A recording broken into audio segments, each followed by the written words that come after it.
Mushroom fried rice செய்யறதுக்கு முதல்ல ஒரு கடாயில 3 டேபிள் ஸ்பூன் எண்ணெய் ஊத்திட்டு 1 டேபிள் ஸ்பூன் இஞ்சி, 1 டேபிள் ஸ்பூன் பூண்டு, 5 சின்ன வெங்காயம் போட்டு வதக்குங்க.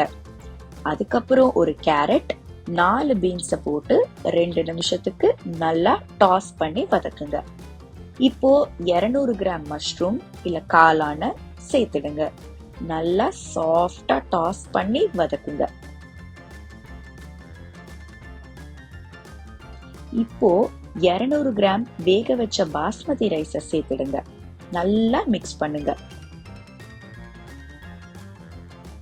அப்புறமா 2 டீஸ்பூன் சோயா சாஸ், 1/2 டீஸ்பூன் உப்பு, 1/4 டீஸ்பூன் மிளகுத்தூள், 1/4 teaspoon Ajinomoto, 2 table spoon spring onion சேர்த்து நல்லா அதை டாஸ் பண்ணி மிக்ஸ் பண்ணிட்டா போதும். ரொம்பவே சுவையான மஷ்ரூம் ஃப்ரைட் ரைஸ் தயார். இந்த ரெசிபி உங்களுக்கு பிடிச்சிருந்தா நம்ம குக் வித் தமிழ் சேனலுக்கு மறக்காம சப்ஸ்கிரைப் பண்ணுங்க.